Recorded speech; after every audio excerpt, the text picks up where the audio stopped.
Yang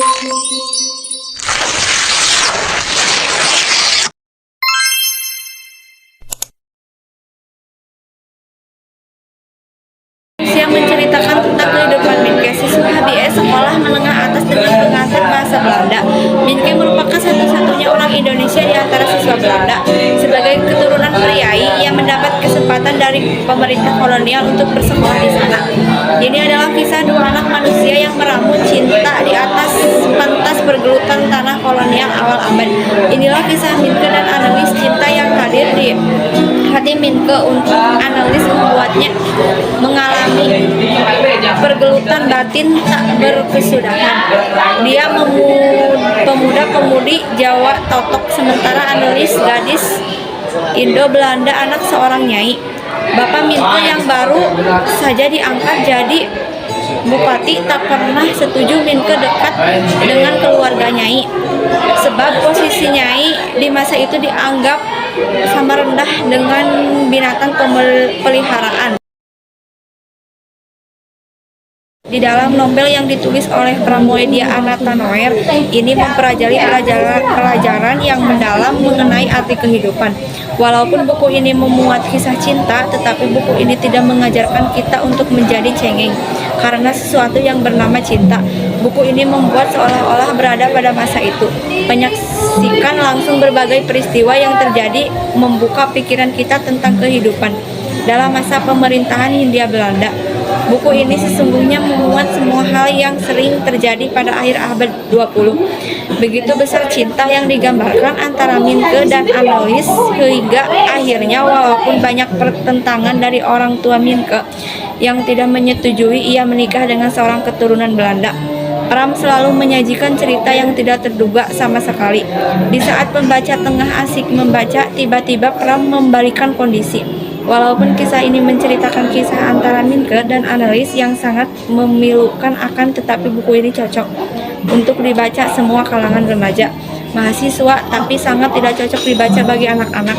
Karena di dalam buku ini bahasa yang digunakan lumayan tinggi dan butuh cukup berpikir saat membaca tiap paragrafnya. Itulah kekurangan dari buku ini. Pengungkapan peristiwa. Novel Bumi Manusia bercerita tentang perjuangan tokoh Minke memperjuangkan kedudukan pribumi melawan diskriminasi Belanda pada masa kolonial Belanda di awal abad ke-20. Sebagai anak bupati, Minke bisa bersekolah dan ia menggunakan pengetahuannya untuk melawan kolonialisme Belanda menuju konflik. Konflik saat ayah Annelies yaitu Herman Melema wafat dan meninggalkan masalah lama yang timbul, masalah perceraian Herman Melema dengan istri pertamanya belum usai, ditambah kenyataan Nyai Ontosoroh yang tidak dinikahi secara sah oleh Herman Melema yang menimbulkan diakuinya seluruh harta serta hak asuh Annelies dan kakaknya Robert Melema jatuh kepada keluarga istri pertama Herman Melema.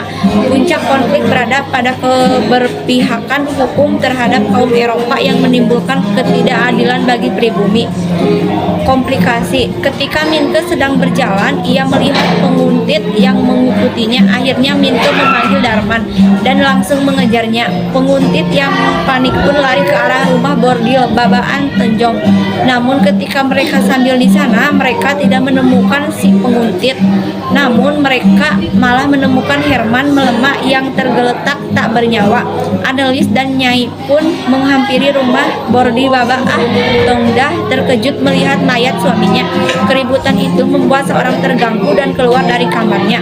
Namun ketika seorang itu keluar, ternyata itu adalah Robert Melema. Nyai yang kaget melihat anaknya di sana memerintahkan Darman untuk mengejarnya. Lalu dengan sigap Robert melarikan diri setelah menembak Darman. Kekacauan tersebut membuat polisi Belanda datang dan membuat Nyai melakukan persidangan atas kematian suaminya. Ketika persidangan sudah selesai, sidang tersebut tidak berjalan dengan lancar karena sang hakim melontarkan pertanyaan yang dirasa menjurus ke arah pribadi. Nyai yang merasa bahwa hakim hanya menanyakan tentang hubungan Minke dan Annelies balik menanyai sang hakim sampai sang hakim merasa tersudut. Sidang hari kedua dimulai. Minke menambah satu saksi yaitu Maiko merupakan wanita yang selalu tidur dengan Herman di rumah bordil Babaah Tong. Maiko mengaku membunuh Herman atas perintah Babaah Trong. Dari kesaksian itu Nyai Ontoroso bebas dari tuduhan. Hari berganti Minke memutuskan kembali ke sekolah, namun ketika ia kembali ke sana, ia dikeluarkan oleh kepala sekolah karena berhubungan dengan Analis, dan juga atas perintah ayahnya. Mengetahui ia telah dikeluarkan, HBS Minke pun kembali ke rumah Analis untuk menikahinya. Setelah mereka berdua menikah dan hidup bahagia, tiba suatu hari Mertulis Melena datang ke kediaman mereka dan akan menuntut seluruh harta kekayaan milik Herman dan juga hak asuh Analis. Hal ini membuatnya Nyai dan Minke menjadi orang pribumi pertama yang menghadapi pengadilan kulit putih tanpa didampingi oleh pengacara. Namun karena dirasa bukan lagi menyangkut masalah pribadi antara Analis dan Minke, tapi tentang harga diri bangsa yang ditindas oleh bangsa Eropa, mereka pun mendapat banyak dukungan. Ketika mereka datang ke pengadilan, hakim menyatakan bahwa pernikahan Sanikem dan Herman Melena tidak sah di mata hukum, sehingga Nyai Ontoroso tidak memiliki hak untuk kekayaan Herman. Juga karena Analis masih berusia 17 tahun, maka ia harus tinggal di Belanda. Resolusi hari eksekusi pun tiba. Hari di mana Alias harus pergi meninggalkan ibunya, yaitu Astoroso, dan juga suaminya minta ke Belanda. Analis mencoba tegar saat meninggal karena sudah melawan hukum Eropa dengan sebaik-baiknya dan sehormat-hormatnya. Koda, seorang pelajar harus sudah berlaku adil sejak dalam pikiran, apalagi dalam perbuatan.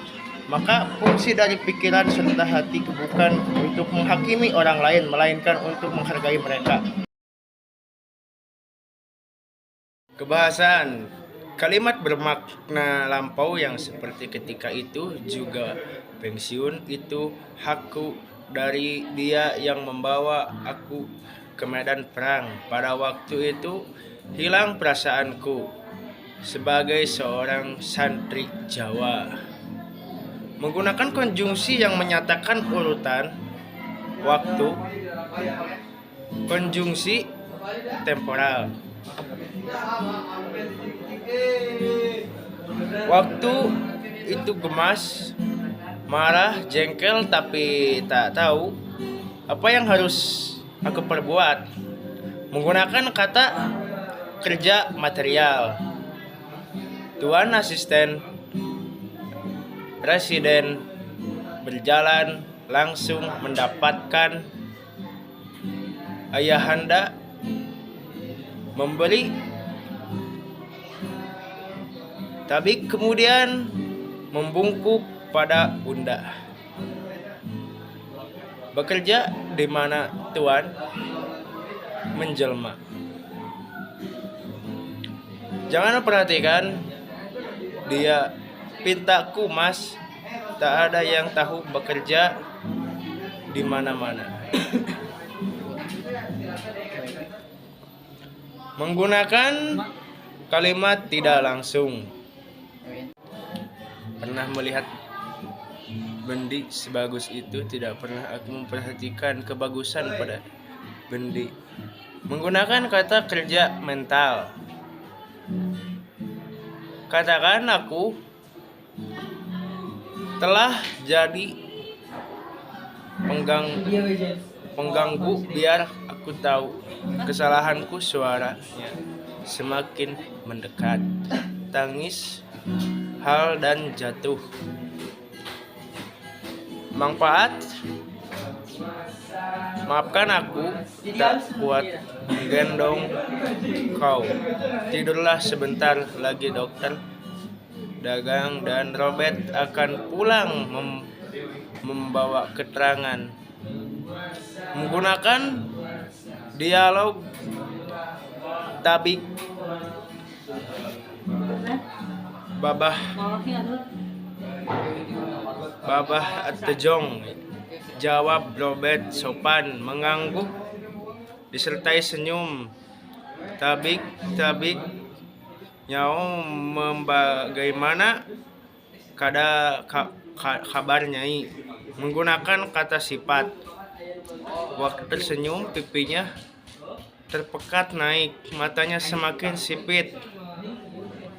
Aku harus bekerja dan bekerja sebaik-baiknya. Pada saat si Toto tai lalat, bagaimana jenggot itu merimbun dan agak lebih hitam, maka makna kias, ia pandangi aku, bibirnya terbuka pucat tanpa darah. Halaman 515. Kadang melesit lidah petir sekejap, merajai langit mega dan membendung untuk kemudian hilang entah kemana. Halaman 517. Ia selalu menyingkir bila berpapasan. Nilai-nilai dalam novel. Nilai yang terkandung dalam novel Bumi Manusia adalah keikhlasan, kesederhanaan, saling menghormati, keselarasan dengan alam semesta, dan kesabaran.